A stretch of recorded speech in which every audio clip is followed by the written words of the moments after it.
हरित प्रणाम। मैं श्याम सुंदर जानी, एसोसिएट प्रोफेसर समाजशास्त्र, राजकीय डूंगर महाविद्यालय, बीकानेर, राजस्थान। कोरोना वायरस को लेकर के हमारी सरकार जिस तरह की सतर्कता बरत रही है, हम अगर राजस्थान राज्य की प्रदेश सरकार की बात करें या जो दूसरे प्रदेशों और हमारी जो केंद्र सरकार है इनकी बात करें, तो सभी अपने अपने स्तर पर अपनी तरफ से बेहतर करने का प्रयास कर रही है। ये हम सब के लिए अच्छी बात है।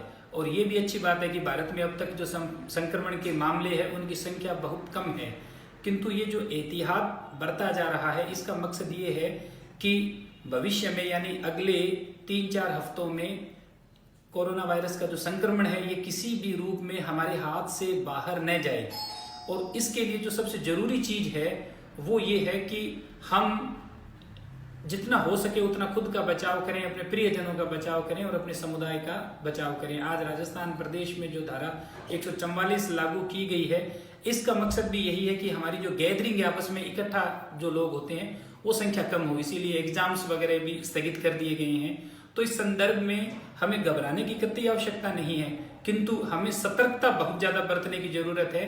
ये जो धारा 144 लागू की गई है, इसका मायना क्या है? इसका मायना ये है कि सरकार हमें ये मैसेज देना चाहती है कि हम किसी भी तरह से भीड़ भाड़ में जाने से बचें, भीड़ के रूप में इकट्ठा न हों। पर सरकार की ये जो कोशिश है ये तभी कामयाब हो पाएगी जब हम हमारे स्तर पे ये तय कर लें कि हमें बहुत आवश्यक स्थितियों को छोड़कर घर से बाहर नहीं निकलना है। और घर में भी हमें ये ध्यान रखना है कि हम स्वच्छता का विशेष ध्यान रखें।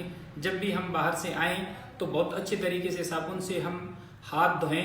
इसके अलावा एक जो जिन देशों में ये कोरोना वायरस फैला है, चाइना, इटली वगैरह में जो बड़े स्तर पे आउटब्रेक हुआ है, वहाँ से एक जो चीज निकल करके आई वो ये कि कुछ पेशेंट ऐसे होते हैं जिनमें इसके लक्षण बहुत हल्के प्रकट होते हैं या लक्षण प्रकट नहीं होते। इस तरह के जो पेशेंट्स हैं वो युवा आबादी का हिस्सा है, 40 वर्ष से कम उम्र के लोग।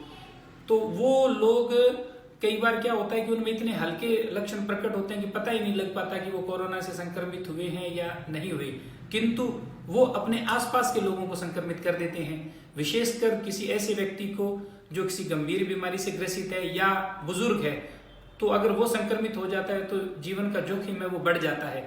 इसके लिए ये बड़ा जरूरी है कि हम जो कि 40 वर्ष या उससे कम उम्र के जितने भी युवा हैं वो विशेष सावधानी बरतें कि हमारे माध्यम से किसी और तक, हमारे परिवार के किसी व्यक्ति तक या किसी और व्यक्ति तक इसका संक्रमण नहीं जाए। इसके लिए जहां तक संभव हो हम घर से बाहर न निकलें।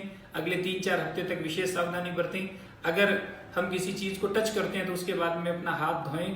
और अगर कोई हमें हल्का लक्षण भी महसूस हो तो उसके बारे में हम जो सोशल मीडिया पे बहुत तरह की जो अफवाहें और कई तरह के भ्रामक बातें हैं उनसे बचते हुए जो हमारी राज्य सरकार और केंद्र सरकार की जो गाइडलाइंस है स्वास्थ्य विभाग की सोशल मीडिया के ऊपर उपलब्ध है, उन्हीं के अनुसार हम अपना बर्ताव करें।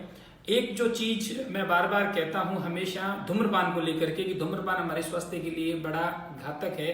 अभी ये जो कोरोना का जो संक्रमण है उसमें भी ये देखा गया है कि स्वस्थ व्यक्ति अगर संक्रमित होता है तो वो उसकी शरीर की जो प्रतिरक्षा प्रणाली है वो उसको ठीक कर देती है अपने आप और संक्रमण से फ्री हो जाता है। इसमें जो डेथ रेट अब तक देखें अपन तो मुश्किल से 1% लोग ही मरे हैं, और वो भी अधिकतर वो लोग हैं जो बुजुर्ग हैं या जिनकी इम्यूनिटी कॉम्प्रोमाइज्ड है, यानी जो पहले से गंभीर बीमार हैं। जो लोग स्मोकिंग करते हैं, किसी भी रूप में धूम्रपान करते हैं, उनके फेफड़े हैं वो कमजोर होते हैं। फेफड़े के अलावा दिल और किडनी पे भी नकारात्मक प्रभाव पड़ता है स्मोकिंग का। और स्मोकिंग में एक जो गौर करने लायक बात है वो ये है कि हमारे यहाँ पे पैसिव स्मोकिंग है वो बहुत ज्यादा है। पैसिव स्मोकिंग का मतलब है जैसे मान लो इस कमरे में मैं सिगरेट या बीड़ी पी रहा हूँ या हुक्का चिलम कुछ भी पी रहा हूँ, तो मैं जो धुआं छोड़ूंगा सांस के द्वारा वो यहाँ आसपास और मौजूद लोग हैं वो उनके सांस में जाएगा तो वो उनके लिए भी उतना नुकसानदायक हो गया। दूसरा, मान लो मैंने यहाँ पे एक सिगरेट पी और इस कमरे से बाहर चला गया, अगर वो जब तक उसका धुआं बाहर नहीं निकलेगा तब तक दूसरा कोई व्यक्ति आता है वो सांस लेता है तो उसके अंदर भी वो उसके जो प्रदूषक तत्व है वो चले गए। तो इसलिए हमारे परिवार में अगर कोई स्मोकिंग करता है तो हम कोशिश करें कि वो इमीडिएट स्मोकिंग को छोड़े। और अगर स्मोकिंग एकदम से छोड़ना संभव नहीं हो तो हम ये तो बिल्कुल तय कर लें कि वो हमारे घर में या किसी ऐसी जगह पे जहाँ उसका धुआं बहुत देर तक बरकरार रहता है वहां पे वो कतई स्मोकिंग न करे, क्योंकि स्मोकिंग से हमारा शरीर कमजोर होता है और कमजोर शरीर भले ही कोरोना वायरस की बात हो या दूसरे किसी वायरस की बात हो, उनसे लड़ने में भी कमजोर रहता है। तो इसलिए कोरोना वायरस जो है इससे घबराएं नहीं, किंतु लापरवाही बिल्कुल न बरतें। ना ही तो हमें पैनिक होने की जरूरत है और ना ही इसका मजाक बनाने की जरूरत है। हमें जरूरत है एक अच्छे नागरिक के रूप में हमारी राज्य सरकार और हमारी केंद्र सरकार द्वारा इस संबंध में जो एडवाइजरी जारी की जाती है उनका पालन करने की, क्योंकि हमारी सरकारों के जो प्रयास है वो तभी सफल होंगे जब हम उनका अक्षरश पालन करेंगे। आप सबके बेहतर स्वास्थ्य और अच्छे भविष्य की कामना के साथ थैंक यू। हरित प्रणाम।